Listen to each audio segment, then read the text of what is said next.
You are listening to Illusion Travels by Streetcar.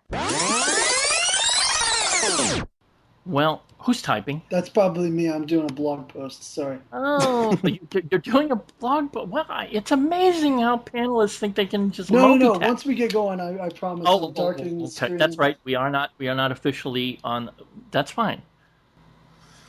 Well, let's see. Well, I think we can probably squeeze out an entire program, particularly on this subject, when I don't know how much there is to discuss. Right. Although I could be wrong. I mean, maybe you have thoughts on this that might spark some actual conversation, rather than. I think it'll be good. Okay. Are you All concerned about avoiding just a gush fest? I guess. Yeah. Okay. Yeah. Because most film podcasts are that. Yeah. Particularly the serious ones. The more serious, the less contentious. Right. We can. Now you were telling us last week, Stuart, that you listened to Cinephiliacs and it was all fawning over the guest, correct? Yes. Yes, one Dave Kerr. Yes. Also, are we planning on leaving Cinephiliacs gossip in, or are we trying to avoid that still? What do you mean? You mean last week's? Or just in general? I thought we were. Oh well, I did leave some of that in. Oh, okay. Only because only because it just naturally came in and out of relevant conversation. Gotcha. There was really no way to cut it without it sounding like a cut, and I didn't feel like putting that sound effect of the tape in at that point. I'm trying to get away from that as much as possible. Well, what were we talking about before I brought up? Oh, so yeah, fawning over the guest, and then what? Yes. What was the next thing you were going to say? You mean last week? What were you going to? You were saying like you brought up me listening to the Dave Kerr. Oh yeah, no, I was just using it as an example of what we want what to you find avoid. on so-called serious film Yeah, podcasts. I don't think we can ever be that much of a one-way street. I mean, even if we have a guest who has some stature, I think we would have to play it cool. We couldn't. I mean, it would be immodest of us to, put on that kind of a display. That's true. Maybe that's why Peter Labuza doesn't. Why would he pick a fight with people who have more power? Listen to Stuart using his words carefully. What? Go right ahead, sir. Go right ahead. What is the benefit? How is it in Peter Labuza's best interest to pick fights with people who have more power than he does? Oh, I don't know. Well, maybe I don't know. Maybe they'll respect him. Yeah, I don't think anyone really respects him. I think they kind of like him, like having him around. It's kind of a dopey, sycophant. Courtier. A dopey, courtier. Yeah, courtier. Which is what most cinephiles like him are. They kind of seek out these eminent cinephiles, and they just become lackeys, for want of a better term. Barry, do you agree with this or not? I never know. I don't read any of these guys, so I don't really know who they are other than what I hear from you two. And so it's just I don't get any either. It's just entertainment to me. I really don't. I get the context of it, but I don't really know any of the specifics of what they do. Also, I don't really have any idea of what I want or expect cinephilia or film criticism to be necessarily. So I don't. So it's just fun for me to get y'all's perspective. I don't particularly have, what's the cliche, a horse in this race? Yeah, I don't have a particular vision of what I want cinephilia to be. I just know what I don't like. Yeah. And I just think that it does the medium no honor to be concerned with this kind of social veldt. Right. This jungle. But then, is there is there any kind of implication of what it should be by the opposite or the inverse of what you dislike? Well, actually, if I had to give a sort of dim outline of what I would prefer, it would be total silence. Which, of course, would do nothing for like this podcast or anything like that. I mean, it's to some extent, it's pure hypocrisy that we're even doing this. Uh-huh. Or for me, it's pure hypocrisy because I am of the opinion that people should watch movies and keep their mouths shut. I think I would like things a lot better if cinephilia, kind of just as a term, just kind of didn't exist, and Yes. you just had people who liked watching movies, and that was how they described themselves. And it wasn't this like medium specific platonic enterprise. Yeah, I mean that's certainly better than what we have now. My problem when I did read, I mean, like this is what I went to college for and stuff, and like what I just never could grasp was using cinema as this sort of like vehicle to get your like think pieces going on like societal issues that you wanted to discuss or whatever. I mean, go into public policy, go into whatever end result, like practical kinds of results you can manage and stuff. I don't see where. I mean, I write about almost every movie that I see, but it's about the movie and the technique and like just like the artistic merit. No, it's mostly my experience with the movie and stuff. It's not. It's nothing to do with like what it means or how it should be, I guess. Right, and that's in a way the most legitimate form of film criticism, which is the entirely personal reaction, or just even chronicling the experience of seeing any motion picture. Yeah, I feel like cinephiles know a lot more about how to compare movies than they know how to describe them. Like they have all these like ways around actually talking about the actual movie. They they compare it, rank it with other movies, like spin it off into the think pieces. That's the kind of thing that got me like wary of Jonathan Rosenbaum. Was I told you about that No Country for Old Men thing? Yes, which is horrible. It's ridiculous. I mean, even for him, it's embarrassing. I don't know what that is. What did he say? So he basically objected to the film on the basis of the kind of people who would like it. But it was even worse than that. It was like he criticized Silence of the Lambs when that came out. Right. And first of all, he's like doesn't like movies about serial killers because he thinks like audience identification and it promotes cynicism and heartlessness and probably because he's solidly considered it himself. And he does not want to be reminded. It's too tempting to see. Cutting that out. Go on. And he thinks that the fact that these movies are so vastly popular at times when we're at war with the Middle East is like a cause for inquiry. And it's really, this is the worst kind of thing because when you're talking about culture and how culture reflects politics, there's no need to be factual. It's just all these weird. It's just how you can spin things however you feel like. Like follow the clues and conspiracy theories and tie this strand to that. He did also say that Inglourious Basterds, Quentin Tarantino's film, was a work of Holocaust denial. Yeah, and he called Spring Breakers kiddie porn. But Joseph Garza Medina did that too. Oh wow! Yeah, we almost did a show about that. No, I don't agree. I mean, I don't like Spring Breakers, but I don't think it's a work of pornography or pedophilia or anything that disagreeable. Yeah.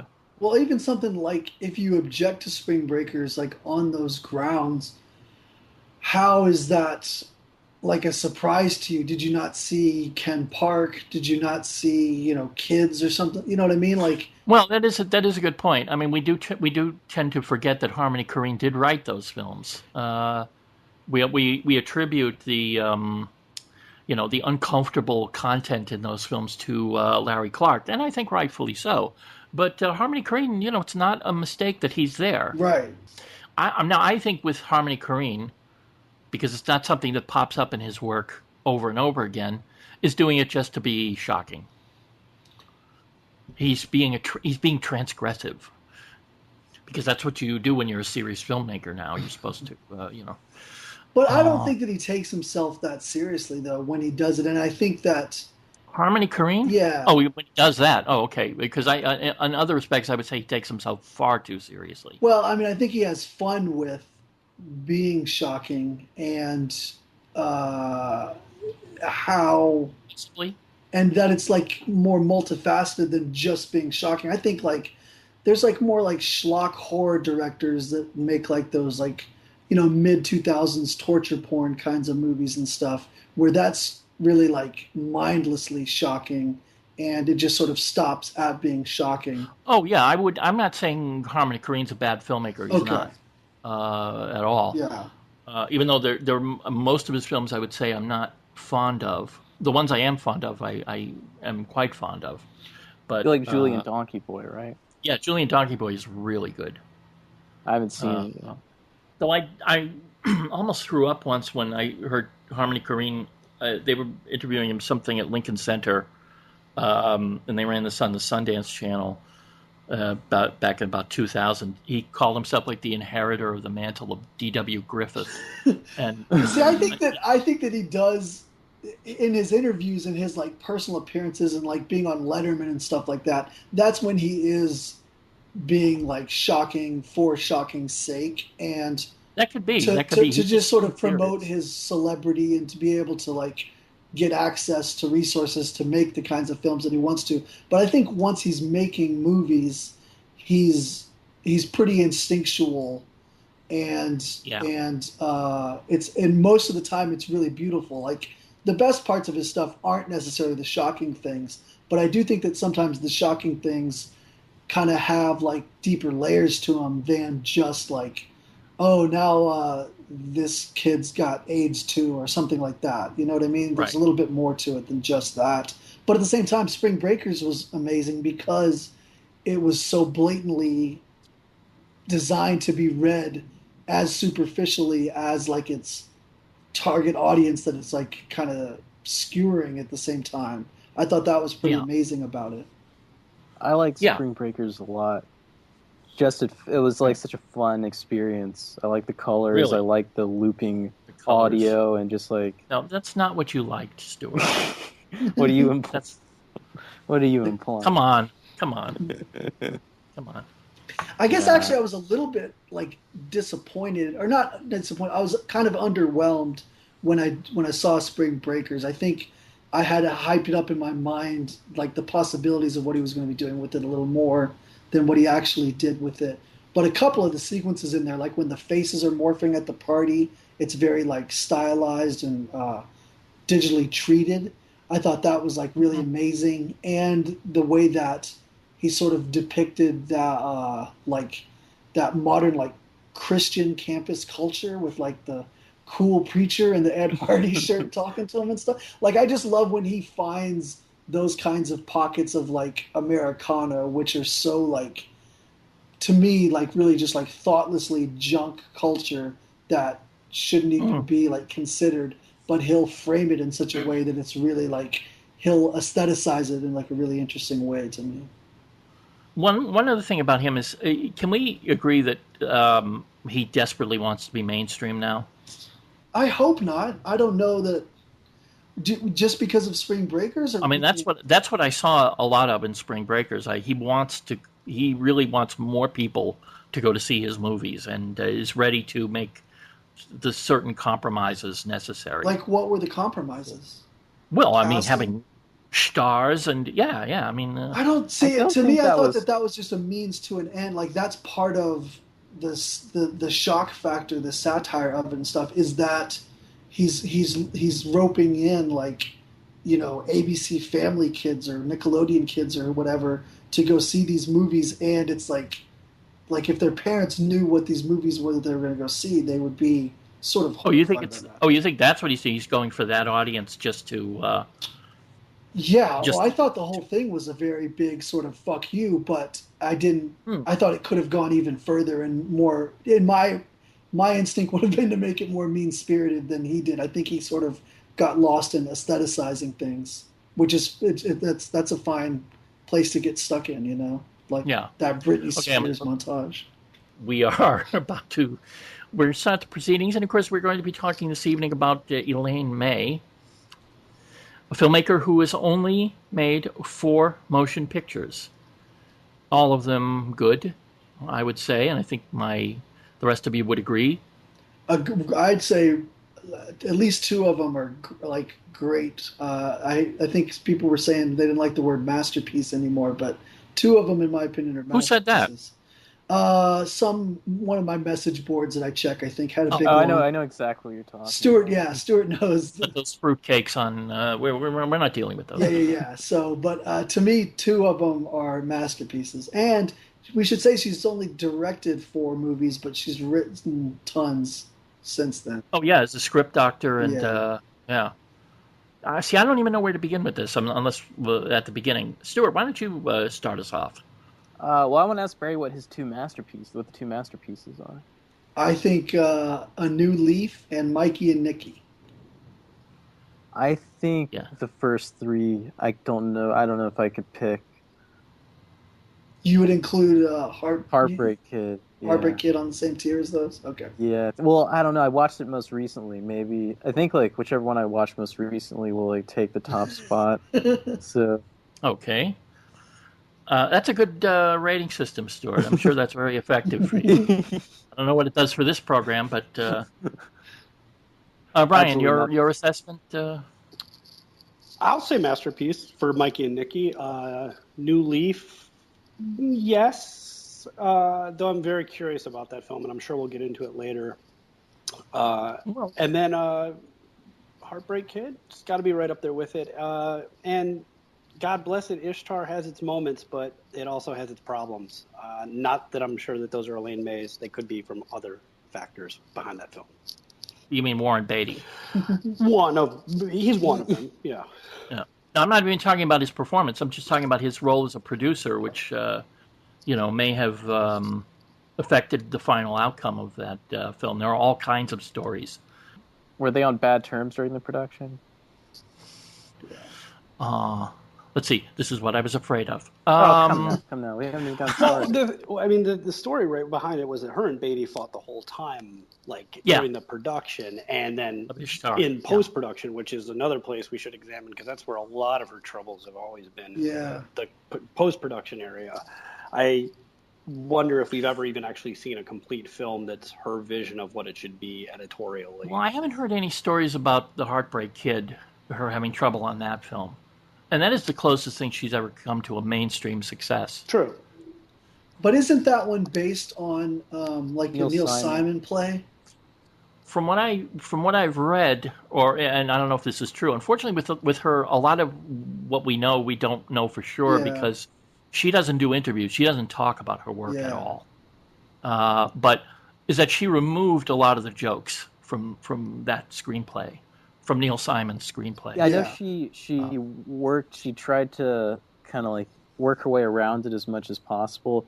I read somewhere that Simon, either someone told me this or I read it somewhere, Simon was really adamant about people not changing things from his screenplays. I don't know how true that is. And I also read that the ending of the film, Elaine May, just in the way she directed, the wedding at the end, made it darker than what Simon's intentions were. It's definitely not a very optimistic. It's a very dark ending Yeah. to that film. Yeah. And it really recalls that whole movie to me, and maybe this is why I don't really put it up on the top tier of her stuff, but it's so like echoing or kind of, I hate to use the word mimicking, but The Graduate a lot. It's very graduate-y, and it's funny because I've actually never seen The Graduate. That's not funny at all, Stuart. That's interesting. I never thought of those films together, but I there is an element in The Heartbreak Kid, one of, shall we say, ethnicity, or, she's a WASP and he is not. And The Graduate, you kind of have the same dynamic without it being really emphasized. And I don't know if I'm just spitballing this idea because I hadn't thought of it before. Can we say The Heartbreak Kid is a more honest version of The Graduate? Yeah, I think it's very much more upfront about his being excluded. But also the thing about The Graduate is that the family, the families are they're still part of the same like social scene, at least, True. if not exactly the class, because of the Well, I think whereas it's only implicit in The Graduate. I don't think it's anything more than that. yeah, it doesn't seem to be. Also, there's the added layer with The Graduate that it doesn't ever seem to come from Mr. Robinson. It's Mrs. Robinson who's sort of like, you stay away from my daughter, but it's like she's got multiple reasons for wanting that, you know? Well, I was going to say, cool. so I haven't seen The Graduate, but the movie I had most on the mind was Blake Edwards' 10. Yeah, but that was made 6 I know it was years made ago. after, but did Blake Edwards have Heartbreak Kid on the mind when he made that? Do we think, or is I that don't just know. a silly kind of arbitrary connection just because of I'm thinking. married man determination after like this blonde ideal beach scenes? I don't know. I just thought of it a lot. There is, yeah, okay, on that score, there is, but he's not married to Julie Andrews in that picture. Yeah, he is. No, he's not. She's just, Oh, she's just his yeah. girlfriend. You're right. If they were, then you would have something there. But I don't think it's much more than that. If there's any connection at all, Mm-hmm. Okay. I think Blake Edwards was just glad to make a good film without Peter Sellers. By that point, you know. If there's something that it reminded me of, and I brought this up in previous podcasts because I just love the film so much, it's Little Murders, and it's a reverse actually of it, because in that one you have the almost relentless pursuit of the female trying to convince,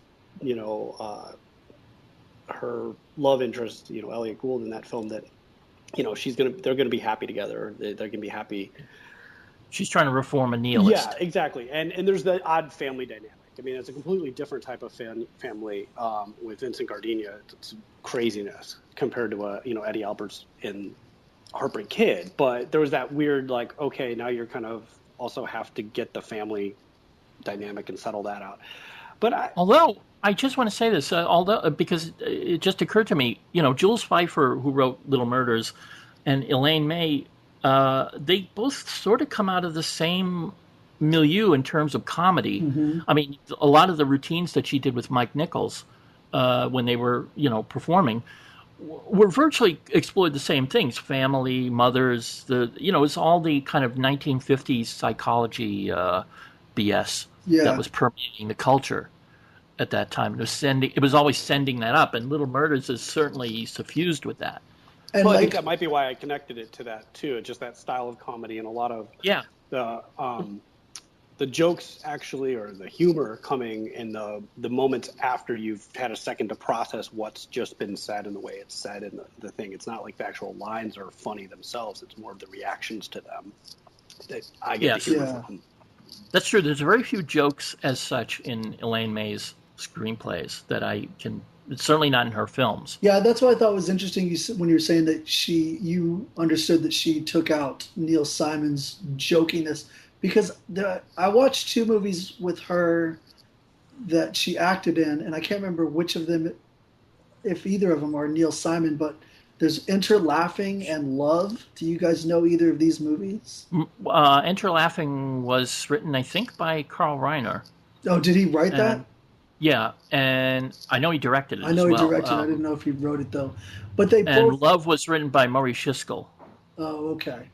Who was a playwright of that same... Yeah, they both seemed very in that Neil Simon kind of wheelhouse, where it's very jokey, and it's sort of the sort of like New York young adult experience, leaving home kind of thing, like sort of post Philip Roth or something like that, right?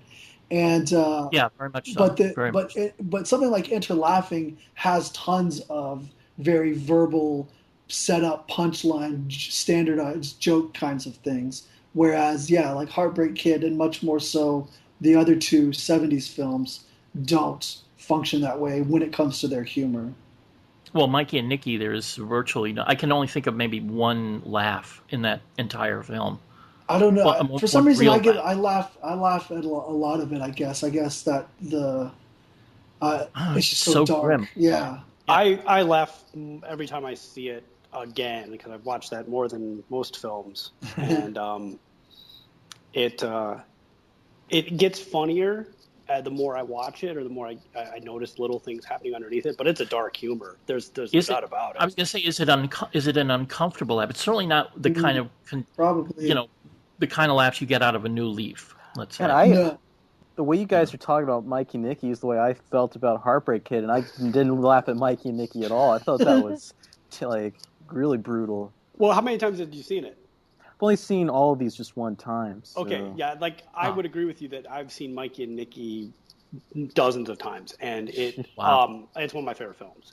It took me probably years to just start to notice that there was this dark thread of humor underneath it, and it's always in the interplay between characters that you get that humor. There's no like standalone joke that steps out. It's how one person reacts to the other one, or the way they spin what somebody says. And that's something a lot of our comedy I always felt had, was that someone will talk about something and the characters are mishearing it, or they actually realize they're being bullshitted. And it's your understanding that the character knows or is in on what they feel is a lie.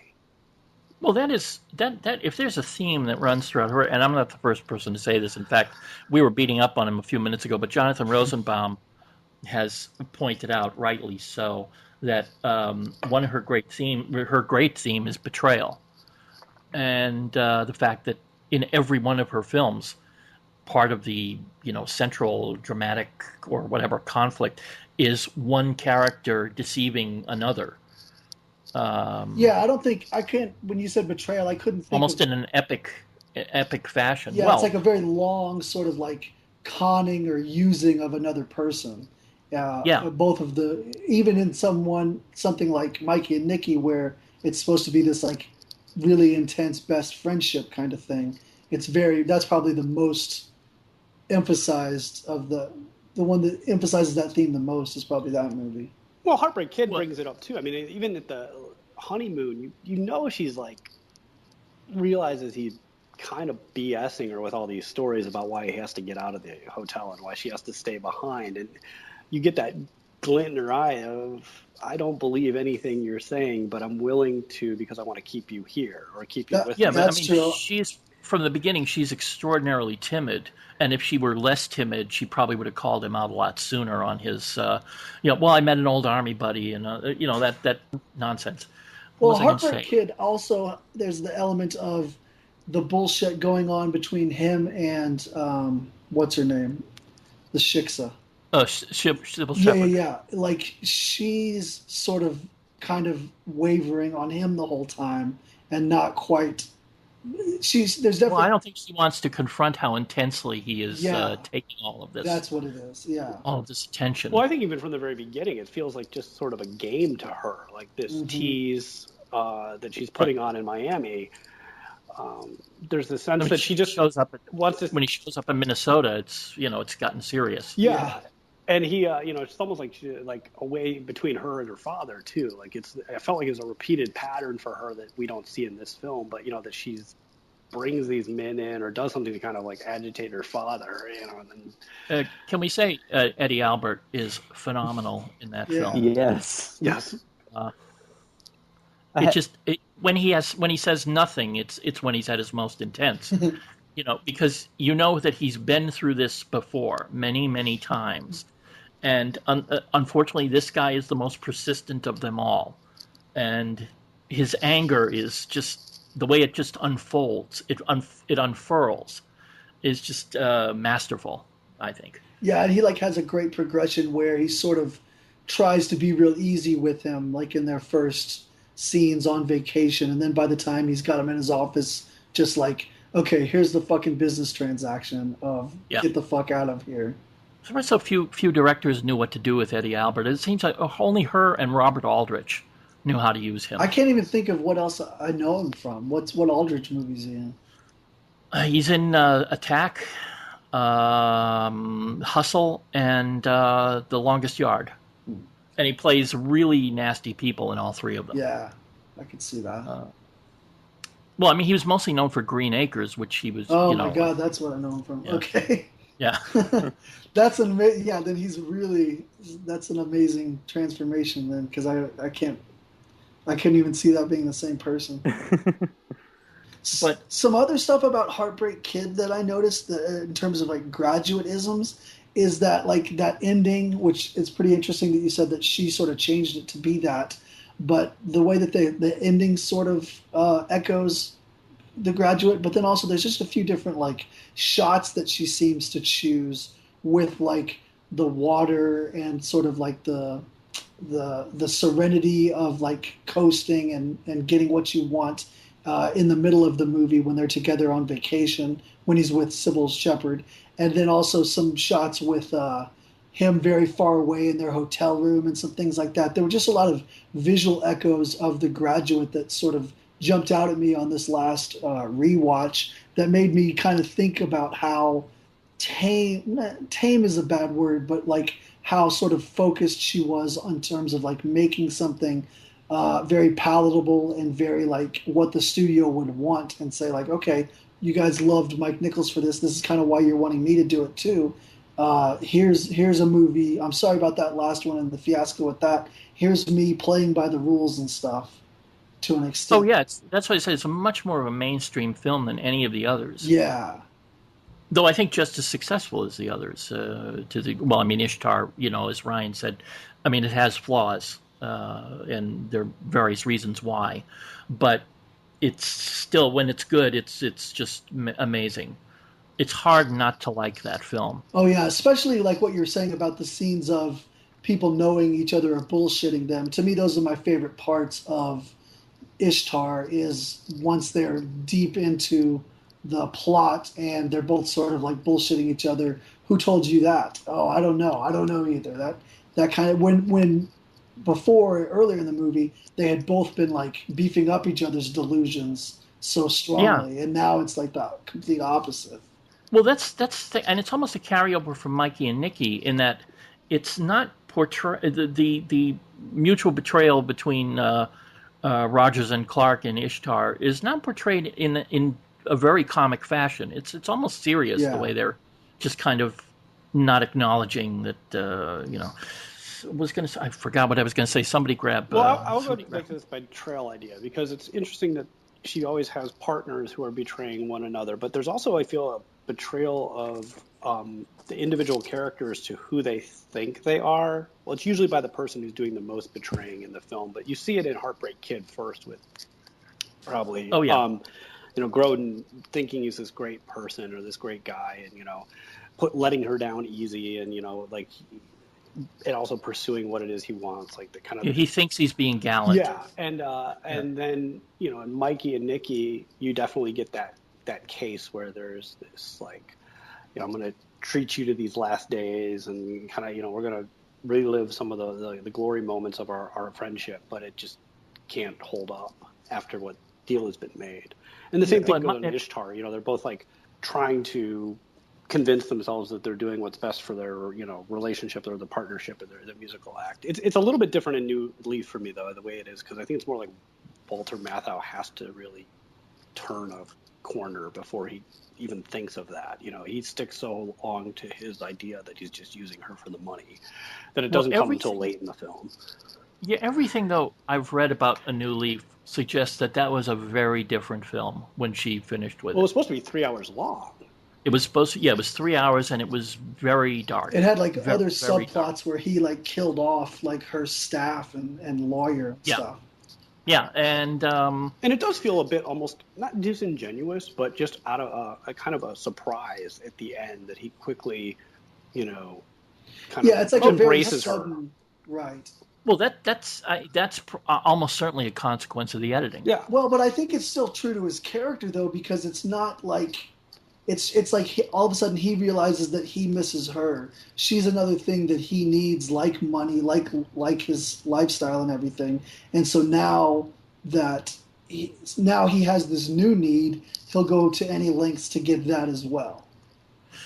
Yeah, but I don't think it started out as a love story. No, I don't Whereas, think so either. I agree. You know, I mean, that's not what I think she wanted to make initially. I would love for somebody to find the 3-hour cut. Yeah. Maybe she still has it.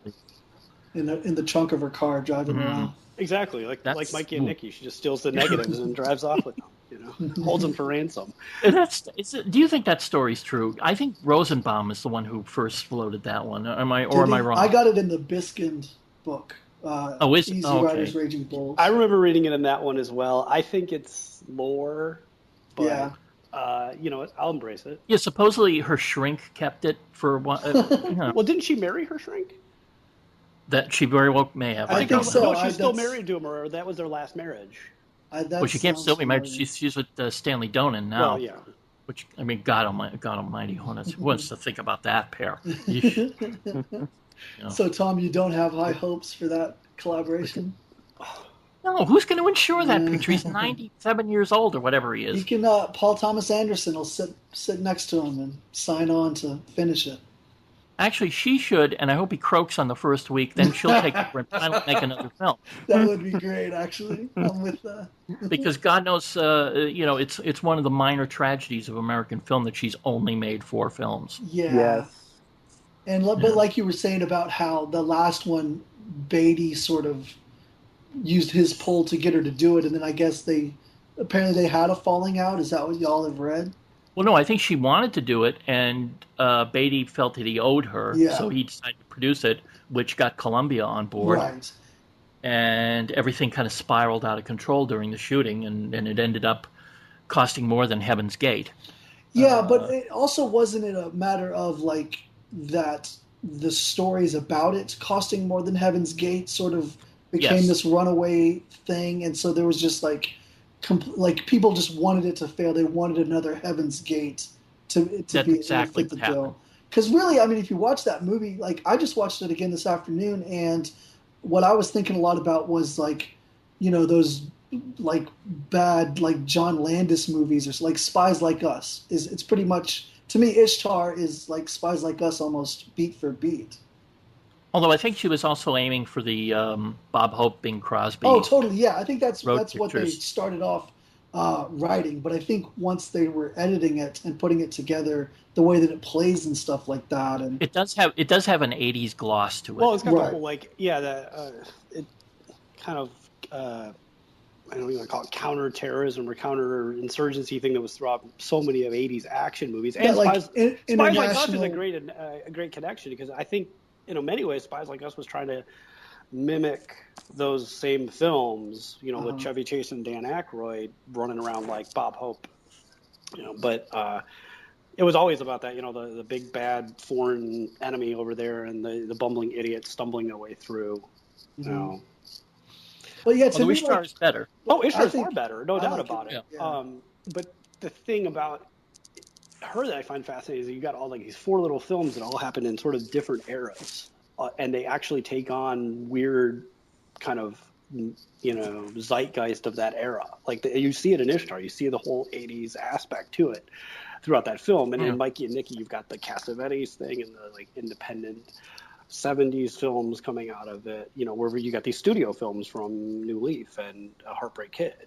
Well, see, to me, I think New Leaf, and I mean, talking about how it got taken away from her and re-edited and changed, we're not really quite sure about this, I guess. I'm not quite sure about this, but to me, A New Leaf is probably like her most personal, singular style. And then for me, the ones after that, each time she sort of follows a template. The Graduate, Cassavetes, 80s international sort of Cold War-ish kind of satire type things. And I would say, although I don't know that she do you really think that she was trying to make a John Cassavetes film? Because that's been said with Mike and Nikki. I think that, like, I don't know that Cassavetes movies were even that sort of like characteristic to themselves at that time, you know, like he was still sort of different from movie to movie by then, I think. Yes. But I do think that she was. she was to up to that point. She was trying to make it that same kind of feel. I think because what I noticed a lot about it was like how sloppy and almost purposefully sloppy the technical aspects of it are, with these like focuses like slipping in and out, and the cameras You kind of see bumping. the crew ending up in the frame at certain Yeah, points. yeah, the booms slipping in and stuff, and so it's very much sort of off the cuff of the moment, not really sort of like bothering with the way that a studio crew ought to be working. And so I think that technique is definitely barred from Cassavetes. I don't know that she was expecting the tone of it to sort of sit so perfectly with the rest of his '70s movies, like I think it does. No, I think she was using what I think she understood to be Cassavetes' Uh technique. huh. I mean, when you really watch John Cassavetes' film, there's not a lot. I mean, people think they're kind of slipshod the way they were made. They actually aren't. They're actually pretty solidly constructed films. He Films. spent a lot of time blocking and planning the shots out more than people would think. Realize, yeah. Them. Yeah. Everybody thinks it's all just improvised, and that's not true. true. He spent so much time doing like writing the scripts and making Yeah. sure the dialogue was just exactly how he wanted it. He was actually kind of a perfectionist. Yeah. Now he may have changed it constantly, but it was always something deliberate. Yeah. Well, I think what I'm probably referring to or feeling when I'm watching him more is just the way that the camera is in service of those actors and stuff. Are you guys saying that well, that's is well, no. What I'm saying is that than... if I'm saying anything, I'm saying that it is what she thought a John Cassavetes film was like. Okay. Yeah, it was the kind of the standard view of the kind of filmmaker John Cassavetes was. Just turn on the camera and let's see what happens, which is the opposite of what he did. But there are stories from Mikey and Nikki's set about her acting more of like the myth of Cassavetes. That that's what I'm saying. Yeah, she would just like let the camera run to see what would happen and let Cassavetes and Falk improvise endlessly. There is one anecdote. And I'm not sure how true it is because it's so bizarre that apparently they broke for lunch at one point, after a take, and she told the cameraman to just keep it running because they might come back. Yeah, I've read that. Yeah, well, I don't know how true that is. Someone for cut, the story is she yelled at a camera person for calling cut because the actors had left the frame and they were going to be wrapped for the day. And she's like, they might walk back into the frame, is what she was like implying, that they might come back. You never know what they're going to do. Interesting anecdote about this, though. I got a chance to meet the guy that was recording sound on Mikey and Nikki. Ooh. When I was in film school, he came because he was friends with one of the instructors at our school.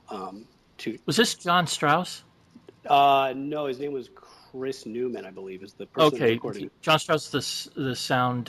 He did sound design. This is the guy that was on the set. Talking about a train wreck. On the set with the Nagra, recording the sound. Yeah. And he did say that there was excessive amounts of takes, I do think at its time it had the record for the most amount of film actually shot. Yeah, she shot like 1.4 million feet of film. Yeah, and he just said that it would go on and on and on, where they would just do these takes that never made it into the film, and ideas most of the ideas were a lot of there, but it was just they would redo things and let Cassavetes and Falk play. Really is what I think he said. It felt like they were just playing around, and he did say it was the production was not slipshod in it, but it was. I think he might have used a word like reckless or something. I don't want to put words in his mouth. They're probably recklessly experimental. Well, it was just let's try this, let's do this, and it was going fast because they were coming up with no ideas. Thought for the schedule, no thought for anything virtually except the. You can see in the film, there's weird patches in that film that after I've watched it so many times, you can realize certain scenes actually are supposed to connect to one another that don't that they've been separated in the edit, but they come together. If you re-edit the film, you'll notice that the moment, especially out in the street, when they're out in the street after the watch incident and everything, and Cassavetes is wandering around. That could have been shot over weeks. Yeah, I mean, that one scene could have been shot just here and there over. Okay, let's redo it. Let's do the. And it's it was an interesting story to hear that there was some truth to this, idea that she was just like letting people try things out, and she herself was letting things happen to see what would, experiments that would produce some sort of performance out of the characters, because that's really what she cared more about, was the performance than, nailing that ideal shot. Because, God, you could probably make a hell of a drinking game spotting the continuity errors in that film. Oh, God. Yeah. Yeah. I mean, take a swig every time Ned Beatty's headlight is out and then back on in his car. oh my God. Yes, that film was not the most carefully made. But I think that sort of like is the magic of that movie, and that sort of like gives it the psychology of like that the character, like Cassavetes' character, like unraveling mentally and stuff. Like I think it's such a great match of form and content because of that. Yeah, but I'm not sure that was. I think it was just a case of her spending 2 years in the editing room, going through 1.4 million feet of film to cobble together something remotely coherent. Yeah, but but I think that's great though, like because there wouldn't be any other way to do that. I don't think. Perhaps you may be right. By the way, do we attach the same significance that Jonathan Rosenbaum attaches to the phonetic similarity of the title Mikey and Nicky to the name Mike Nichols? No, I didn't even think about it.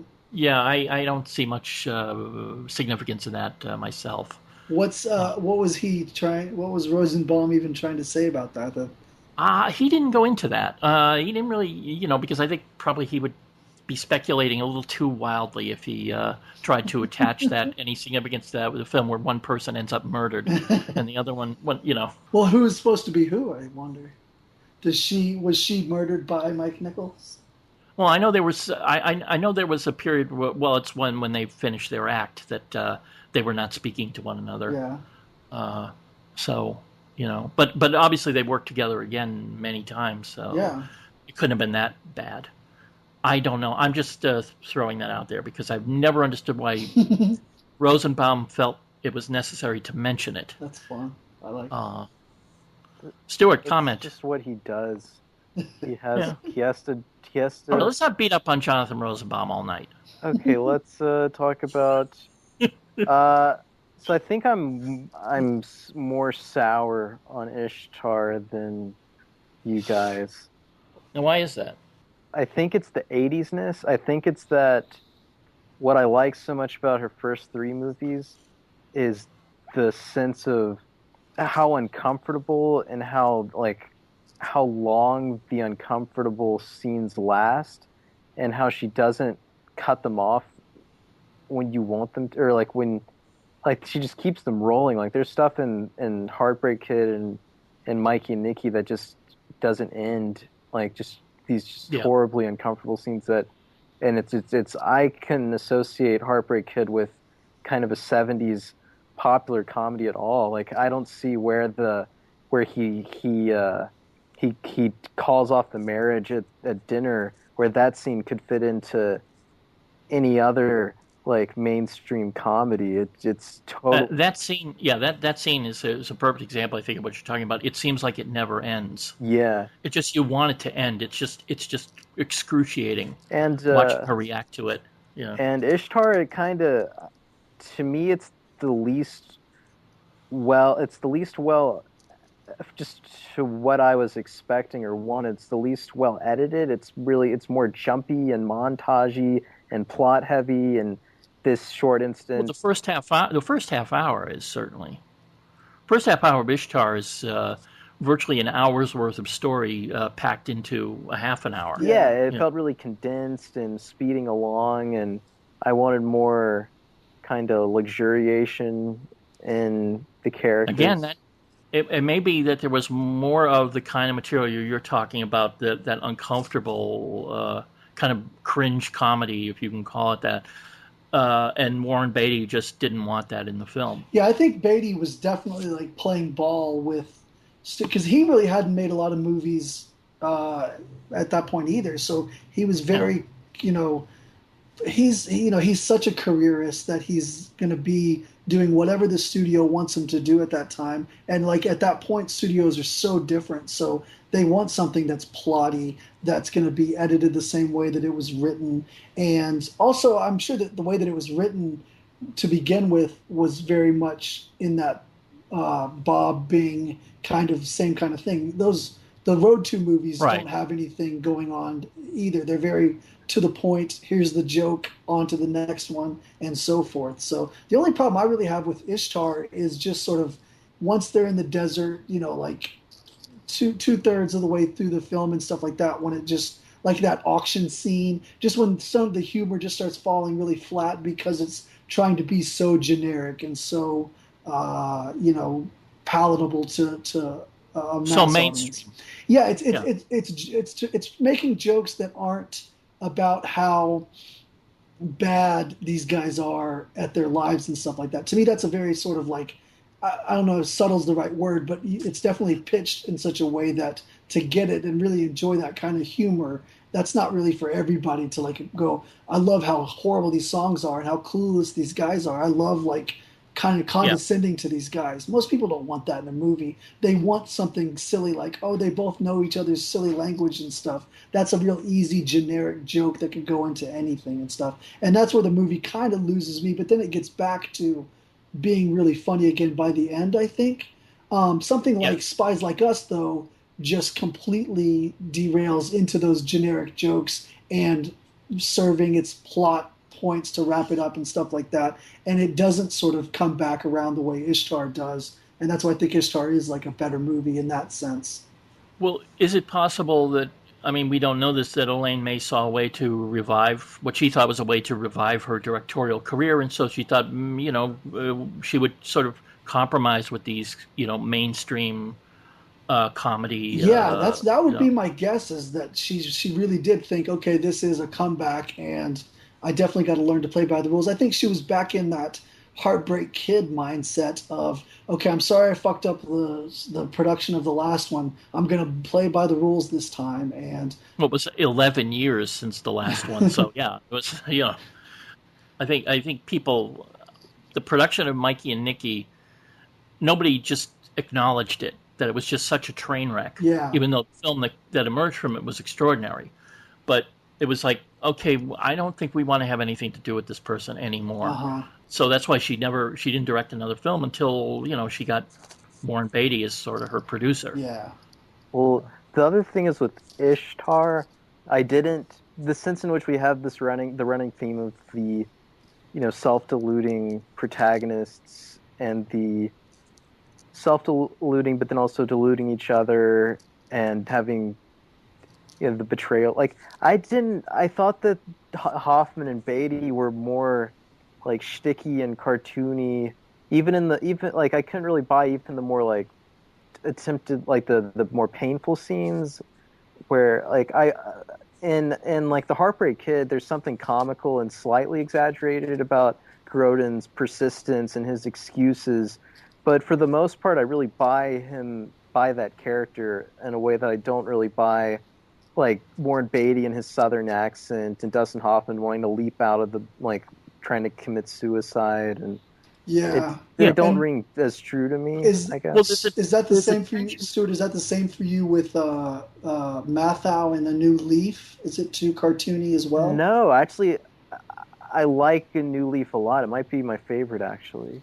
But is his performance though? Does it do it successfully without that? No, Mathau kills at it. I think he's really intense in that movie. Okay. I don't see him as being cartoony at all, really. He's actually kind of terrifying to me in that movie. Well, that's the thing. It's cartoony, but the way Mathau plays it is so intense that it adds a dimension to it that probably she didn't even intend. Yeah. And Beatty and Hoffman definitely they're not committed to their roles the same way. Well, with Warren Beatty, I think it's just that, he always wants to be a leading man. Yeah. No matter what. He has that old Hollywood paradigm of a leading man in his head 24/7 when he's making a film. And, here you have a role that is not too deeply based in reality.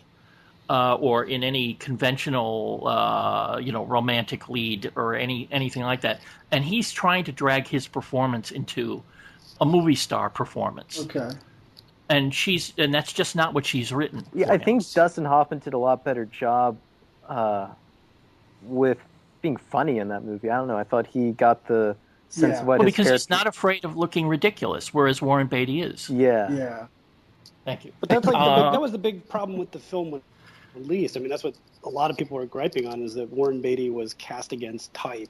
You know, he was not the leading man. He's the kind of buffoon of the two, and the down on himself. What people were talking about was the fact that he was playing a character who was, so unsuccessful with women, and of course that goes against what we know about Warren Beatty and all that sort of thing. I didn't think there was much, problem with that. I mean, I think if anything, it was a good choice for him to play that role, but he just doesn't want to look bad on screen. Oh no, he doesn't. There's moments in it where when they're in New York, he does. I feel like I believe it in New York, for some reason. And there's somewhere where Hoffman I think was the one that wanted to keep the entire film in New York, and just the dynamic between the two of them. There was no don't do the go to Morocco type of thing, or he wasn't interested in the Bing and Bob Road movie. He thought it would just be fun to play, spoofing on these characters, trying to get by as songwriters in New York City. And well, in that case, it would have just been a more openly comic Mikey and Nicky. Yeah.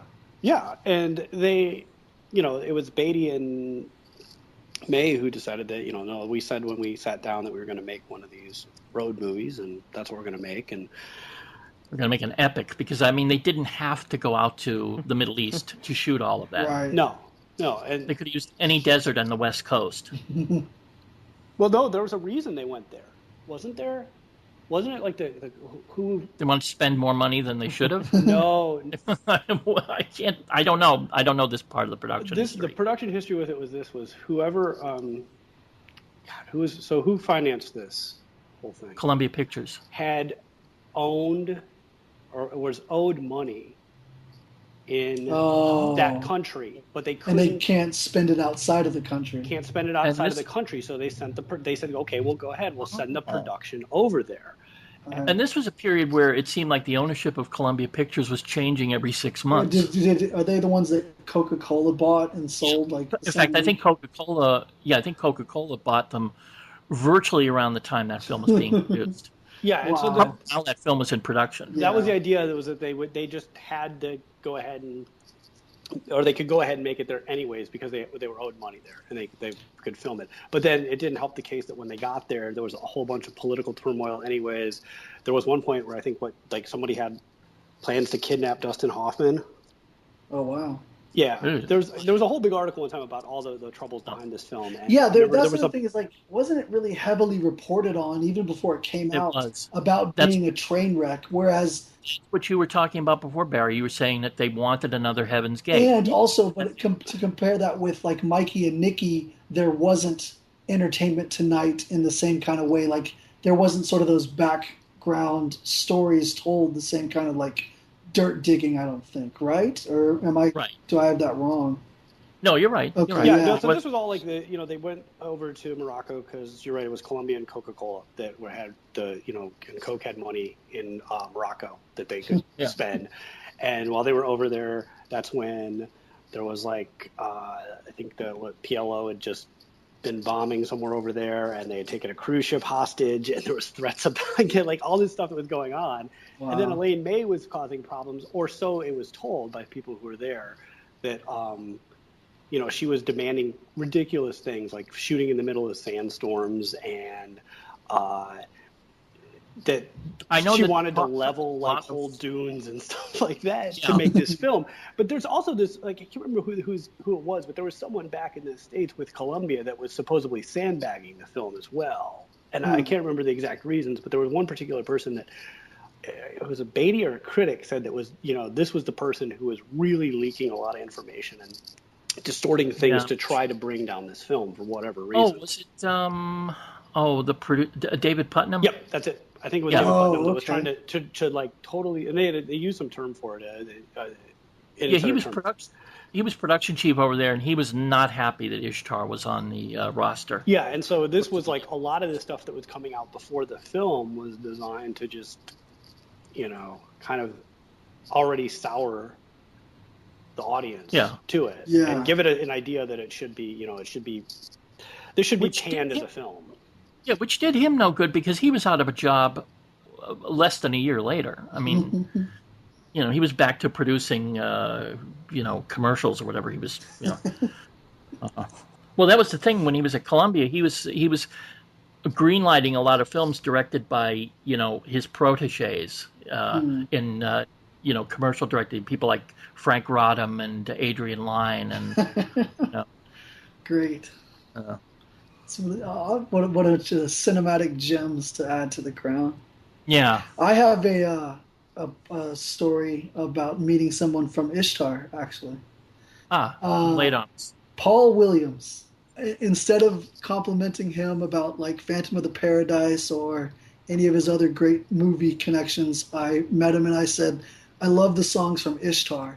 And his little face lit the fuck up, and he sang me the first verse of Dangerous Business, and I was just like amazed. It was so great. And another interesting thing about him was like the skin on his hand is the softest, creepiest feeling thing I've ever touched in my life. Like, I mean, he's lived his whole life just playing piano and stuff. He's never had to do yard work or anything, so it was just an old-fashioned love song. I was just fascinated by it, but I for some reason it came over me to compliment him on Ishtar because I figured he hears about the other stuff all the time, but probably not Ishtar, Yeah, I mean, there's no reason not to be proud of those songs. He actually said that was the most fun he ever had on a film and the hardest he ever worked. Like, I bet bad songs, because he said it's hard to make bad songs. Yeah, and I think also she probably wanted thousands of them. I can imagine her just asking for more. Well, every and more. song is fully written.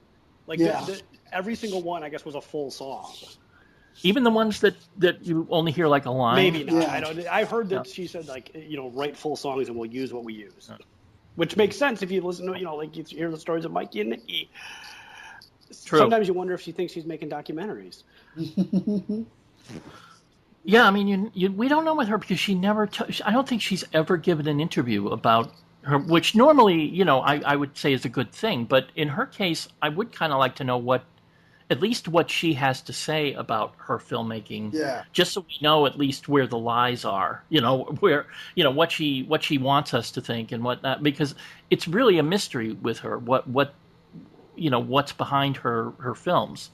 I mean, we only have people like Jonathan Rosenbaum, who pay attention to her work, and I would say, his analyses are, not perfect. I would. He says she's. Yeah, you told me he said she was like the Eric von Stroheim. Yeah. Which is nuts. I don't understand that. Is that just because of the Greed recut or something? But that's not. But she wasn't always self-destructive. She wasn't self-destructive on every film. His argument is some superficial things, like how butchered the movies often are by studios and by higher-ups. There's that. There's the fact that they were only able to make so few movies, and the running thread of cruelty, how cruel she allows her movies to be. And that's interesting. Yeah. Okay, but all right. In the first place, though, Eric von Stroheim's movies, with maybe the exception of Greed, were all hits. He didn't have a single flop, but it's just that the way they were made just torpedoed whatever capital he had with he had accrued with studios. As far as Rosenbaum says, I know that in his BFI monograph on Greed, he compares the conflict between Gibson Gowland and Gene Hersholt in Greed to Mikey and Nikki. I think that's superficial myself, but I can see where he's coming from. I don't see that much. I don't think that the comparisons to von Stroheim or to Stroheim are at all legitimate or fruitful. Yeah, I don't think it illuminates much about either director's work. It just makes people more likely to pay attention to Elaine May for her to be compared to. Actually, it makes people pay more attention to Jonathan Rosenbaum. Oh, yeah, there we go. How about casting her daughter in that role in Heartbreak? Yeah, there was somebody on. That's what I wanted to bring up. There was somebody on Facebook who said that it was so horrible what she did to her daughter in that film. Do we think that there was? Do we think there's anything to that? That it was excessively cruel, or it's almost like she make her give that performance. I don't know. I don't know how the backstory. I guess I would imagine he means like how the character's depicted, like the. Well, I mean, she's extraordinarily grotesque. Yeah. In that film, I tend to think that I don't think anybody put a gun to Jeannie Berlin's head and told her to give that performance. Yeah, I think it's people can't like. I think people accept it when like. When the director and actor are not related. Yeah, but if they're related, it's like, are you really going to put your daughter through a performance like that? Like, I don't know. Supposedly she was in Mikey and Nicky, but was completely cut out of it. Oh, jeez. In what context? Like, in addition, I don't know. To where they go to the what is that? Where they go to the call girls, or she was nagging Ned Beatty the whole time, just singing along with him in the car while he's driving, and I'm sure it's some story thread that is just completely lost. That probably they spent months on or whatever. Well, it's just completely lost. I guess unattractiveness of her in Heartbreak Kid and Grodin, like putting up the front of like pretending to be attracted to her, reminded me a lot of New Leaf, like the same kind of dynamic with very much so. Elaine May, and I don't think Jeannie Berlin's performance is that far removed from Elaine May's in. No, I don't think so either. No, it's kind of interesting, especially with the family relationship, that you felt like you were watching almost a continuation of the gene pool there. And I really kept saying like grotesque, and I saw that thing and someone posted on Facebook about it being like, oh, I can't believe she put her through that. I'm like scouring like what information I could find about what put her through what. Was there like, I was looking for like a Lars von Trier type story about like, how horrible it was. She's never going to act again after this. And I was like, you would think that, the assumption in that complaint is that somehow Elaine May forced her daughter to become that repulsive. And there was some other comment, I don't know if it was from one of our forums or something on Facebook or somewhere else, about someone saying like, something about getting good-looking people to play ugly. And I remember this being like a topic of conversation / fake controversy about why can't we just get ugly people to be ugly people? And somebody just replied like, well, it's called acting or something, which makes sense. Yeah, very much so. And I don't know. I don't think it's that like. I mean, in the world of cinema, there's been far more grotesque characters. Annoying, maybe, is a better word for it than grotesque. Well, it's strange that nobody is ever going to look to the work of Elaine May for a nuanced view of the female of the species. No, I mean, her women are not exactly three-dimensional. I like that Isabella Johnny has to like show her breasts to identify. I was about to say though that Isabella Johnny plays the closest thing to, you would say, a normal woman in any of her films. She is hot. Wait, Tom, didn't you say on an earlier podcast that you hadn't seen Possession yet? No, I had not seen that. I have not. God. Still have not seen it. That's a problem. She I know she's hot in that too, probably. Well, she's just amazing in it as well, though. Oh, okay, okay. I will watch it. I don't know why we're bringing this up. Well, it's because of a Johnny. Yeah. But anyway, and I just wanted because I heard you say that on an early show before I was involved in the show, and it always stuck with me. Like, wow, how have you seen Too Bad She's Bad by Blassetti, but not Possession? Like, I mean, it's just whatever floats by, Damn you for not seeing all of cinema. Yeah, exactly. I mean, what do you want from One interesting thing, though, about like her characters in the first two movies, the female characters, is that like Elaine May's character, it's more just that she's sort of scatterbrained, and she is this like successful scientist, intellectual in that regard. It's just that she has no like practical skills. So it's not quite the same as like with Jeannie Berlin being like just sort of. I don't even think she's that grotesque, but she's just like annoying, and she gets sort of like shit on in the movie so harshly that it's strange that like a mom would want the daughter to play that character. But at the same time, Jeannie Berlin plays that same kind of character a couple of different times as well. You know what I mean? Like, have you guys seen Sheila Levine? Blah blah No, blah. I have blah. not. It's Sheila Levine's dead and living in New York or something. I mean, like she's that? not like got food on her mouth or anything like that, but there's definitely a sort of like getting shit on level to it where it's happening from other people, not just her mom necessarily. So it's sort of a silly kind of like nepotism kind of nitpick. Yeah, I mean, thing. you can say that if there's anything dysfunctional about it, it's the fact that Jeannie Berlin there's a masochistic element to Jeannie Berlin playing that role in that way. Yeah. Going all in with the grotesquerie. Mm-hmm. Thank you. Another thing this came to mind, but having seen like all of Albert Brooks's directed movies, like before watching The Heartbreak Kid, I thought that Charles Grodin in that movie, like I could see like he seems interchangeable with like the like typical Albert Brooks protagonist.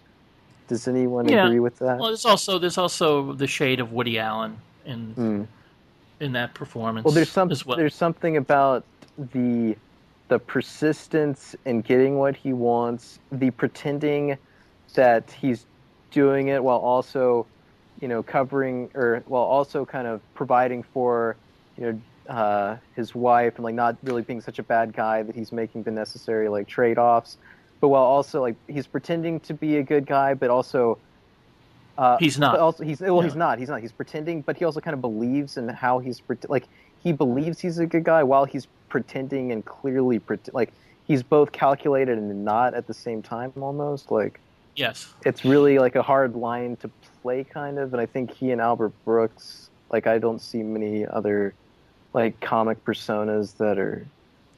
Yeah, perhaps Woody Allen doesn't fit in because Woody Allen is, his persona is always morally righteous. Yeah. The one that I actually had the just surreal moment when I was watching Heartbreak Kid last night, when he goes into a whisper talk that he does occasionally, I had this just chill of like, that's what Crispin Glover does. He does this weird moment where he starts to talk real quiet because that's sane. That's like a crazy person talking sane starts to talk quietly and talk through their problems. And I was like, oh my gosh, this is where he learned how to do that. It's from Heartbreak Kid. I don't know if you've ever seen it. But that's, much of his performance in Ishtar is, at that kind of like very studied, quiet. Yeah. In the like, especially when they're at he's sitting there with Hoffman at the table, and it's Grodin and Hoffman sitting at the table, and they're talking, and it's like, he does that whisper thing, and. But I love Charles Grodin in Ishtar. He's my favorite part of that movie. Too bad he stopped acting, but anyway. He definitely like acquits himself the best out of anybody in Ishtar, I think. Yeah, because I think he's more on board. He's not trying to protect his stardom the way Beatty is, and to a lesser degree Hoffman. He can afford to, make himself look ridiculous and even a little bit, nasty. Mm-hmm. Stuart, shut up. All right. Yeah. Speak, dummy, speak. What am I supposed to say? This is where the program goes off the rails. Go on. I was going to say something amazing, but actually not at all. All right. I'm just kind of... Stuart's trying to remember or make up what he was going to say. What was everybody's like first experience with Elaine May? How did you like get into her? You could rephrase that a bit. Sorry, I've been up way too many hours. Yeah. Everything sounds silly to me. No, that didn't. No. That was that's a reasonable reaction, Ryan. Harry, I think you should rephrase that. How did you come to know her? Oh my goodness! Biblically. I can answer that question. Not biblically, but I can answer that question. My parents used to have Nichols and May LPs. See, I've never heard any of their stuff. I don't know their. I've got I've even got a lot of it on my computer. Cool. Yeah. Oh, it's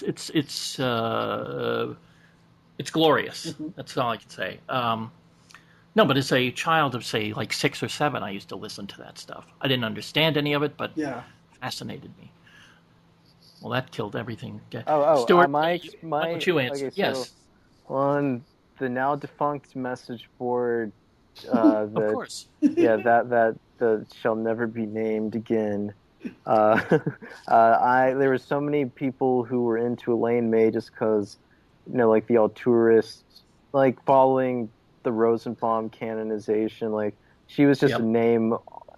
she's a name in online cinephilia everywhere, and a lot of people watched all her movies. And the first one I watched, just because I had been getting really into John Cassavetes, was Mikey and Nicky, Yeah. and like that was my only reference point for Elaine May for like a couple years before I finally got around to watching A New Leaf. But for like a couple years, I had only seen Mikey and Nicky, and I did think of it as like I thought of it as a John Cassavetes type movie.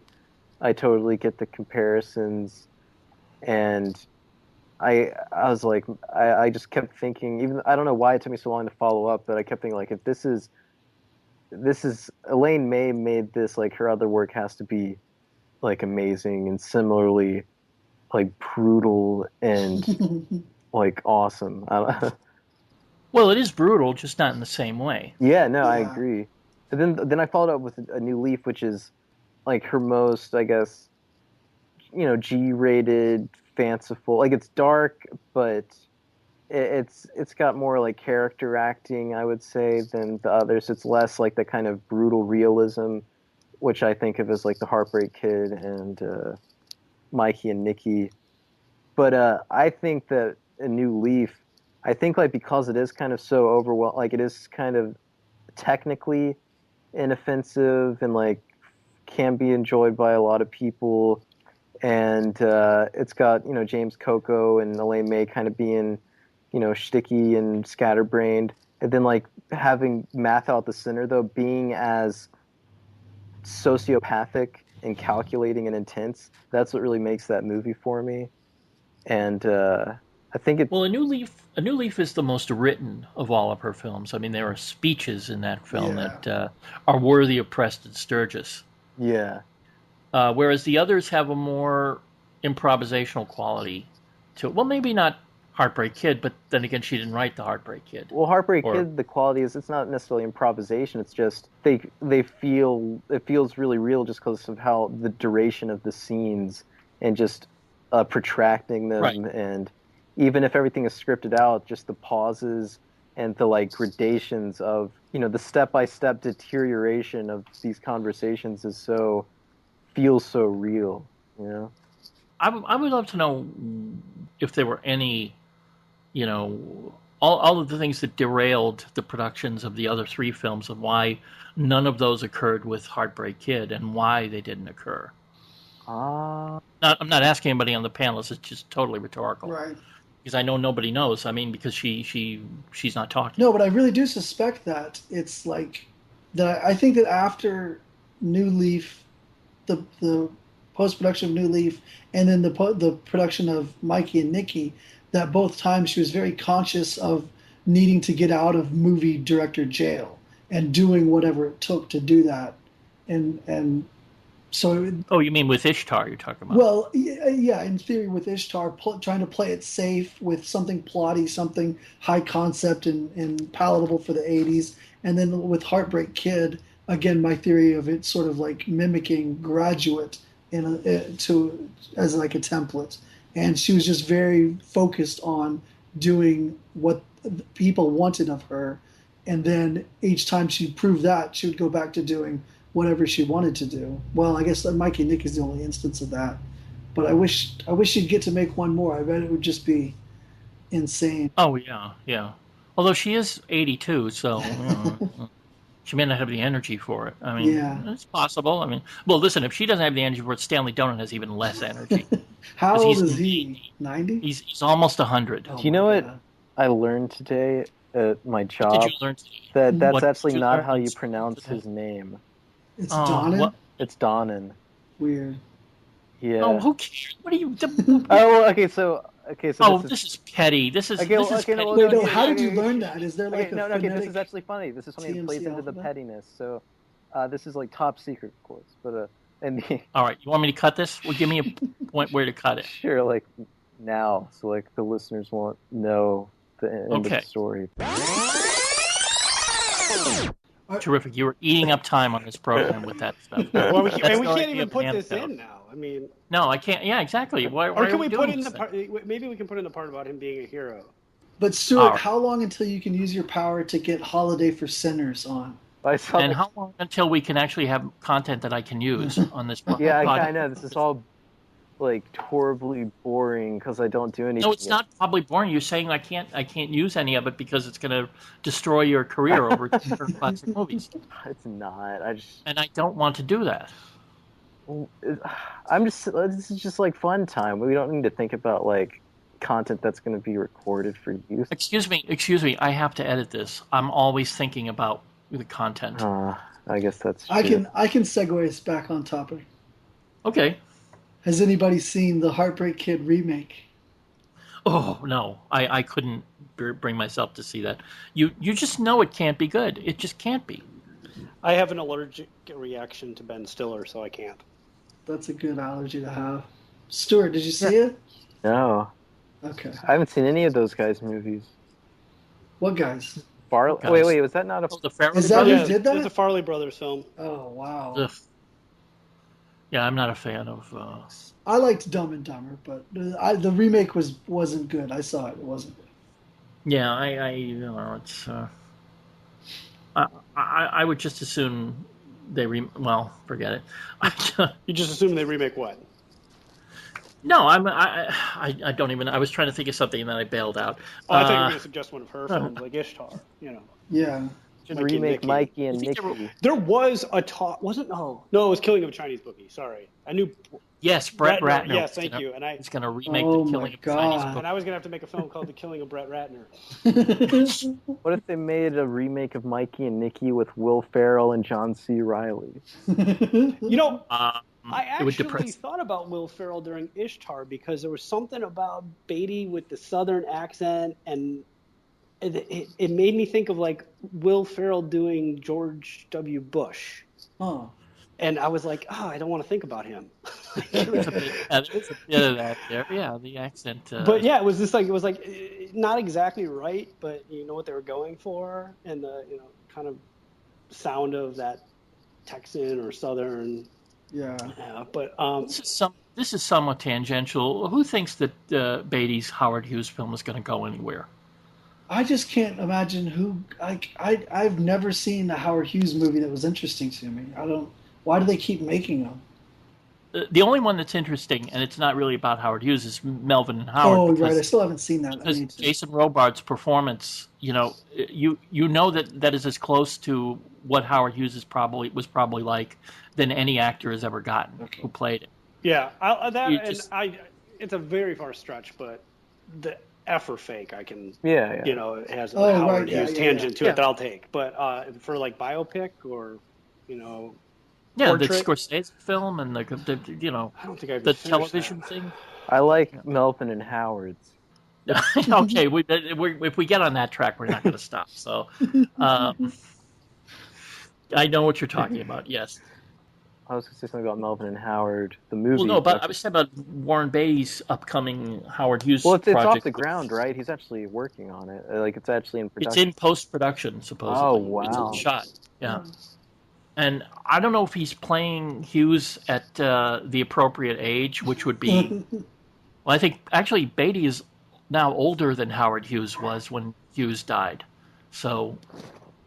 But if he's playing Howard Hughes at the time that the Spruce Goose incident happened, I mean, it's going to be a disaster. If he's playing Hughes any younger than, he was, say, in the last decade of his life. Yeah, surely he's not repeating any parts from Scorsese's movie. I doubt. Yeah, I don't know. I mean, I you would never hope, know. I would hope not. Paul Thomas Anderson told a story that he originally wanted Warren Beatty for Boogie Nights. Yeah. Now we assume anybody who heard that would assume that he wanted him for the role that Burt Reynolds played, and that's what he wanted. He wanted him to play the role of Jack Horner. But apparently, Warren Beatty was under the impression that he wanted Beatty to play Dirk Diggler. Beatty was, I think, well into his 60s at this point. And, yeah, I mean, that's disturbing to think that he would be that delusional. You could have called it Boogie Early Bird Specials at that point. Yes. I'm going to admit this. I don't think I actually like any Warren Beatty directed films. You don't like Reds? I do. I like Reds. I like it. I almost said Ishtar. Bill Bulworth, I thought was really good. You know, I did see Warren Beatty once. I didn't actually meet him, but he spoke at Harvard University in 1999, and this is at a time when he was actually thinking of running for president. I don't know if anybody remembers this. Vaguely, yeah. Yeah. He gave a talk at the Kennedy School of Government, and a friend of mine was on one of the news stations that covered this. He tipped me off that was going to happen, and so I went out there and I saw the whole talk. And you have not lived until you've seen Warren Beatty ask a room full of 20-something political science majors if they've ever seen Heaven Can Wait. Because somebody during the Q&A, somebody said, I know of you, but I don't think I know what you know. I know you're like a famous actor, but I don't think I've ever seen anything. And Beatty went into this extended, ego rescue mission on himself, saying, "Well, have you ever seen this film? Have you ever seen that?" He just spent 10 minutes virtually. I thought you were going to say that he someone in started 1991 know Dick Tracy? No, this is 1999. Oh, okay. I thought you said 91. Yeah. I was going to say that was the height of Dick Tracy.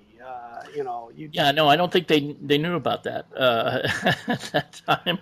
Yeah, well, in 99, that would have made perfect sense. But it's just this wonderful moment of ego maintenance on his part, because I think anybody else, would just try to brush the whole thing off or laugh it off or whatever. But he actually seemed wounded to some extent by the question. You really don't know who I am? So was there a film that clicked? Did they finally? No, no. I think it was just, it was like, oh, okay, please stop answering this question. Oh, wow. Was it like the giant cane at the Apollo?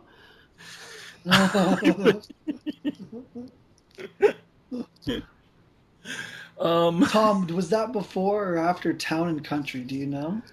Before. Oh, wow. Okay. Yeah. Although that film was in production for so long, he could have been making it for all I know. Right. Yeah. I know it was after Bulworth. Well, I think it was. That's the Town and Country is like an interesting one because it had the same like Ishtar problems of like going over budget and being a disaster as well.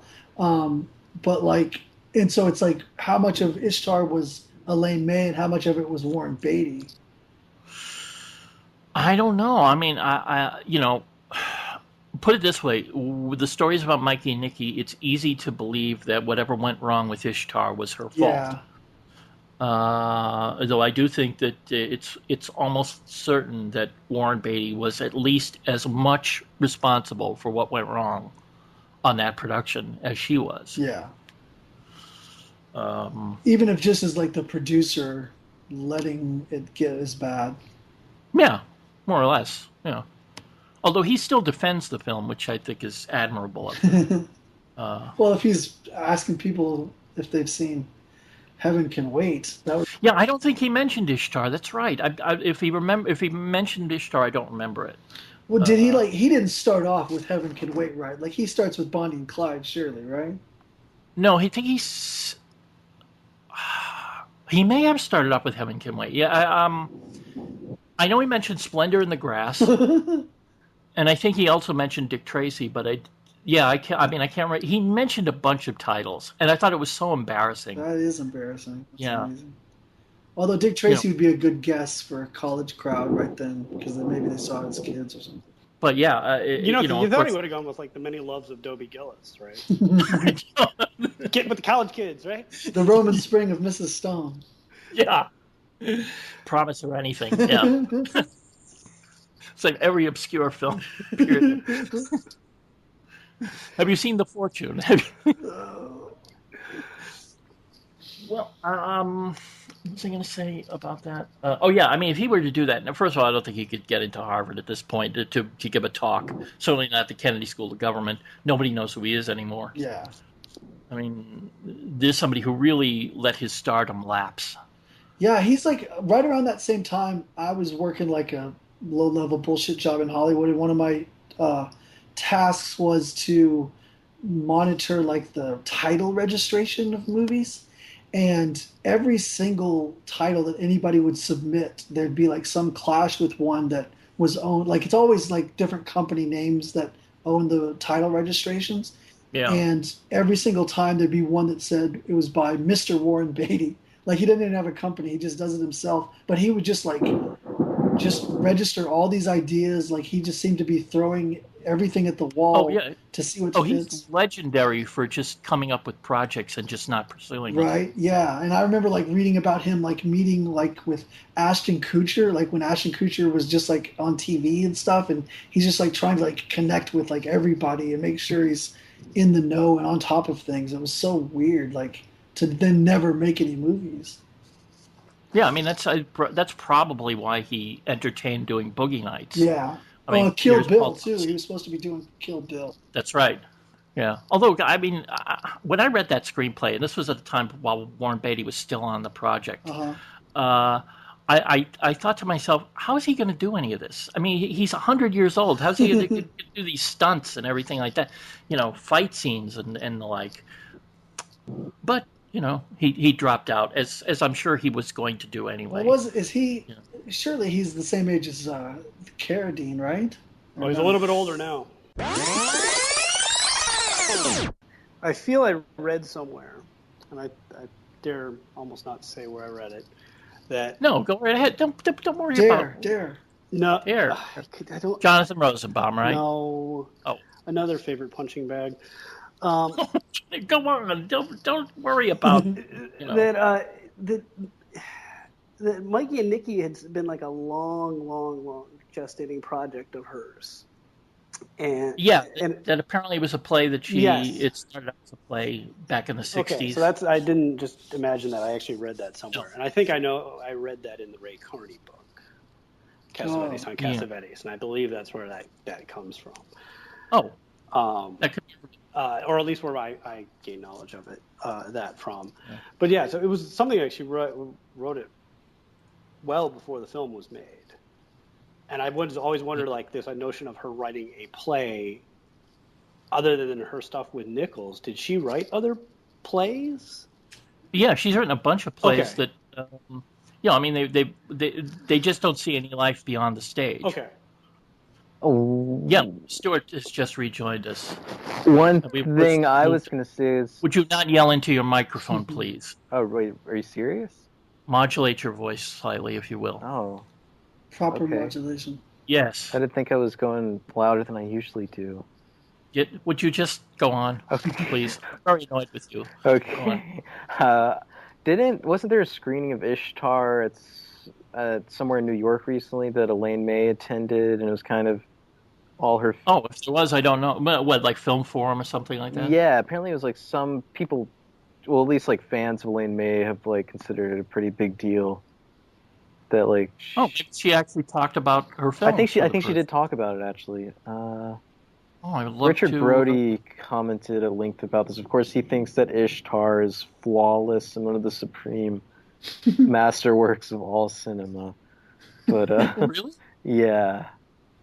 Well, I know that it's gotten in the first place, its critical reputation could never have gotten worse. But its critical reputation has improved considerably since 1987.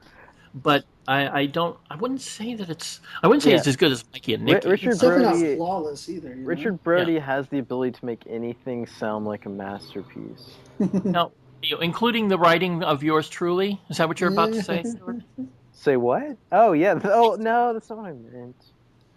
Because he wrote some very nice things about me in the New Yorker, and I am, I'm always indebted to him. I'm reading on his that. Godard book right now. It's great. Really? Yeah. Well, including the final chapter on Godard's anti-Semitism. No, I Like haven't gotten that far. well, also the thread of it that's like you The one after you Bill read that book, you should read Bill Crone, like his pan of it, which is just focusing on how much Brody insists on the anti-Semitism. I think I already read that actually. Whenever the book Oh, came really? out. Yeah. Well, I went to see if I could find something about Elaine May talking in New York. And Did you find anything? Well, yeah, but it was not what I was looking for. I ended up going down a rabbit hole. Somebody just raised $17,000 Canadian for a documentary that they're making about Elaine May's Ishtar. And it just got funded, but it reached its Indiegogo goal. And I've yet to watch the videos they've posted on their Do site. do they think they're going to get anybody like Warren Beatty or Elaine May on camera talking about that film? I see an interview with Paul Williams listed here. Paul's proud. Yeah, he's proud. If his hands are soft, his face ain't looking so soft in this picture. I guess maybe we'll uncover more mysteries once this documentary gets finished. I mean, I remember when I was like looking her stuff up online at some point, like finding that there was sort of a cult of Ishtar apologists and stuff like that. But I can't imagine anybody would want to make a documentary just on Ishtar and not go into all the lost material in Mikey and Nikki and Well, New here you Leaf go. Oh, A New Leaf, yeah. I mean, I'm sure there is that 3-hour version sitting somewhere. Whether it's in a vault at Paramount or in Elaine May's personal, it's got to be somewhere. Yeah. It was at a place you know, Tom. The 92Y put on a screening of Ishtar in 2011 with an interview by Elaine May. Well. Who was doing the interview? Does it say? It says it's bet you being it was- curated by Miriam Bell, but I don't see. I never heard of her. I don't see anyone listed right away as the subject of the. Gotta add her as a Okay. Facebook contact. Listen to this. I found the Richard Brody piece. He's written like About what? 5 or 6 pieces about Ishtar, of course. But this one, What? this one titled "Ishtar and the Theory of Art." Oh, come on! Oh no! So- Oh no! Why do people do this? I mean, this is not. It's going to sound like I'm putting down Ishtar, but Ishtar is a movie I love, but I don't pretend that it's better than it is. Yeah. I mean, it's got dead spots. That's and some failed humor in it. But I mean, what's beautiful about it is beautiful. Yeah. But I mean, let's hear what Richard Brody. Let's hear how far Richard Brody takes. Oh, I mean, like this. he's got other pieces that are better for that. Like he's written like I find like 5 or 6 links here, but this is just about the screening I was telling you about. So this was written in May. I don't know why Ishtar and the Theory of Art is the title of this. Was this the one that Ryan is talking about? The 92Y. Yeah. This was in 2011. Yeah, that's Yeah. it. Same one. Okay, yeah. So he says last night the event happened. The previously unscreened director's cut of Ishtar was shown. The people laughed often and hard and applauded with rapt fervor, and Elaine May, who was received with such enthusiasm that she quipped, "Either you like the movie or I'm very sick," answered lots of questions and offered plenty of insightful anecdotes. Wow. I like her joke. Yeah, well, first of all, I want to say this. I saw this so-called director's cut of Ishtar, and outside of the omission of a few lines, I don't see much different in it. I mean, I don't see why it's I don't see that it's much. What was I don't what see was how it's a omitted? director's cut. There is one line that Jack Weston has when he talks about the Beach Boys weren't songwriters. Anthony Newley wasn't a song. The Anthony Newley part is cut out of this director's cut for whatever reason. And there's 1 or 2 other minor changes like that. I don't see anything that's different about this so-called director's cut than the version the version of Columbia Pictures released in 1987. And again, like, why a director's cut of that one and not the ones that need, Oh, that's a good question. I suspect the director's cut of Mikey and Nikki, if they let her like back in the editing room and with all the footage, I think we'd be, they would find her in there about the you know, Maybe and she would. maybe Carney actually has a copy, or Mikey and Nikki. He's got a pristine copy saved. He's got him. He can only show him in class, otherwise he's going to get sued. Yeah. No, I don't want to get into Ray Carney that's again. why I didn't want to bring up the book. Because I got because I got somebody saying up on Facebook today saying you went into Ray Carney again on the last episode. So see, just cut that all out.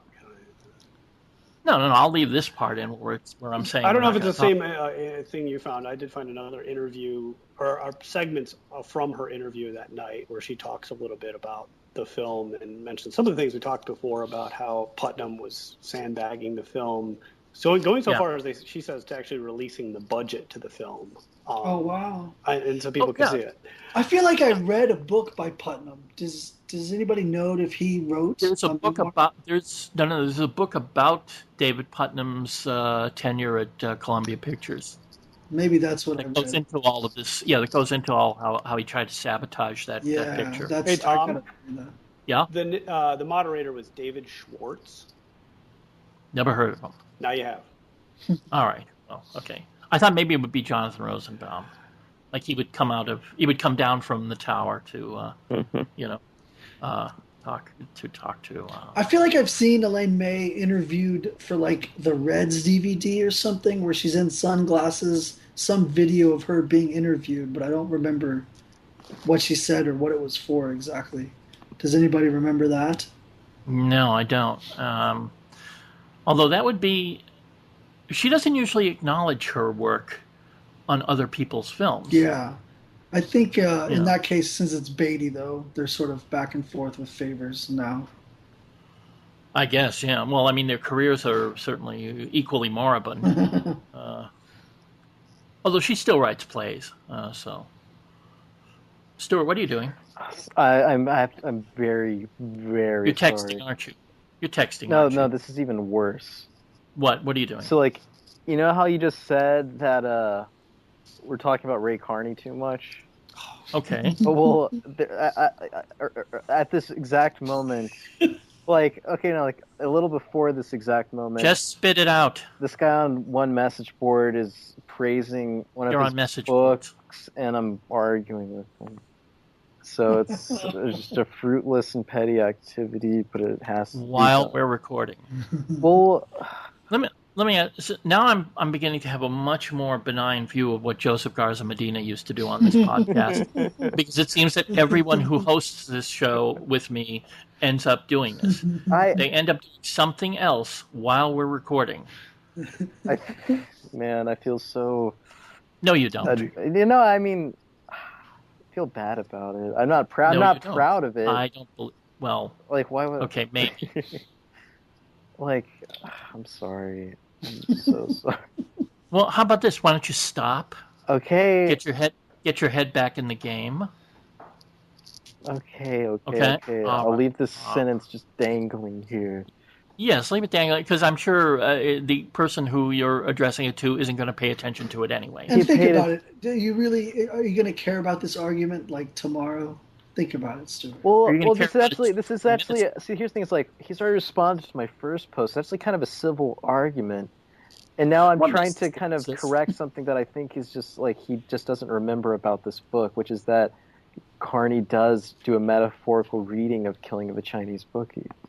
So. Ladies and gentlemen, addressing the listeners now, I apologize for the excessive Ray Carney content in this podcast. I apologize to Professor Carney. I apologize to our panelist Ryan Sarnowski, who has to endure this, and our panelist Barry Anderson. To be fair, I brought it first. I added to it too. So okay, all right. Then I withdraw my apologies. We apologize to you. But I think it's really my fault for not having concealed this better. That's honorable, Ryan. Tom called me out. Oh, really? Is that what you're that you didn't hide this better? You didn't hide your shame. Yes. Just pathetic behavior. Promiscuity. My online promise. Well, no, that's something you didn't hide in other episodes. Buried recordings that are never gonna. see the light of day. And for good reason. I mean, there could be police action if that.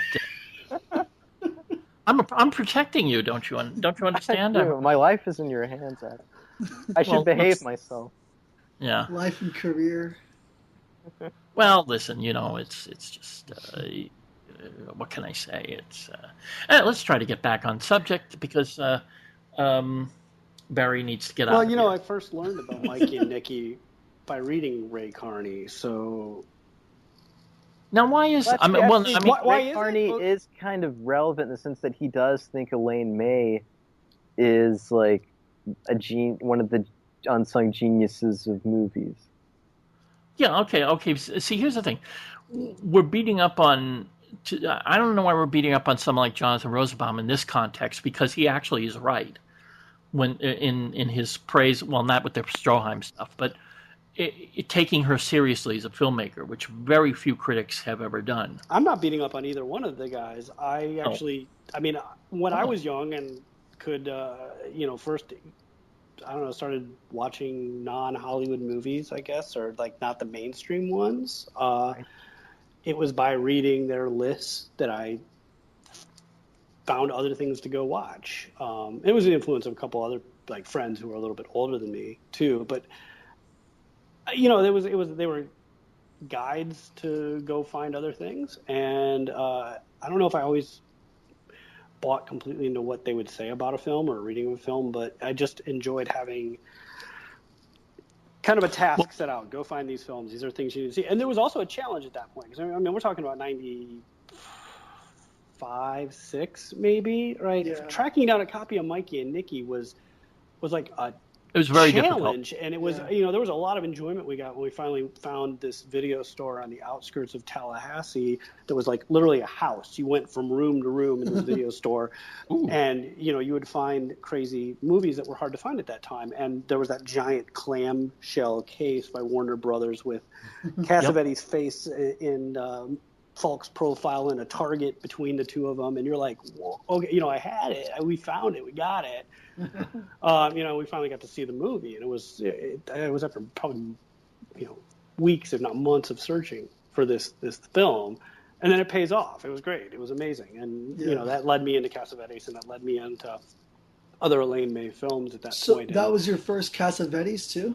I don't think so. I know my first Cassavetes film that I saw was probably Faces, and it took me forever to get through it. I was like, doing crossword puzzles, making tea, going to the bathroom, come back, try to start it all over again, and I finally got through it all, and I was like, whoa, okay, this is great. But that's not that I'm bragging, but I mean, when I saw the film, I was riveted from the first frame to the last. I understand. I had a lot of unlearning to do, Tom. I was dumb. Me too. I'm not saying that I'm a superior viewer to you or anything like that. Believe me. Shit. But I literally was like, Star Wars, Tim Burton, that kind of crap, and and I was like, that's a jarring thing to see. But just a second, Stuart, knock it off. What? Get back into the game. What? Stop texting or whatever you're doing. No, I cut it out. I know you. I know what you're doing. Stop. I cut it out. Oh, okay. All right. I'm well, why don't you comment then? Because I'm listening. No, you're not the listener here. Okay, you're not even a panelist. You're the host, one of the hosts. I wish it was you that was on vacation. I promise. No. Oh man. Hey Tom, was Mikey and Nicky your first Elaine May too? No. Heartbreak Kid was. Oh, okay, yeah. That was the first one because he used to run that on the local independent stations. It was part of the movie packages that they would run. Yes. I have to retract some. This isn't remote. Well, I have to retract that when I said I've only seen all of them once. I actually realized that A New Leaf is one of the only movies I've ever seen that I watched it like twice in a row, Nice. back-to-back viewings of just the same movie. Now, why is that? Well, I wanted to show it to my parents, but usually because I knew they'd like it. But usually I wait on that, I just watch this. I'm gonna take a breather and we'll watch it next week. But I watched it the next night. I wanted to watch it again.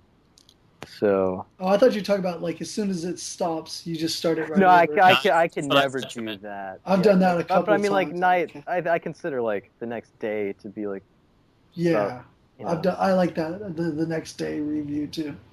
That's I've only done that once What- with one movie. what'd you do? That's when I finally got a VHS of Richard Lester's Petulia. Oh, Ooh, cool. it's a Yeah. great movie. Great movie. Yeah. It is. Are we gonna do a Hey Richard guys, Lester I'm show? gonna. Oh, I need to cool. jump off. I'm gonna go to the movies. All right, but what are you going to see? I'm gonna see. I can't remember which one it is. It's one of Jim Jarmusch's early ones, and I haven't seen either of them. It's Oh, either Stranger Than- Permanent.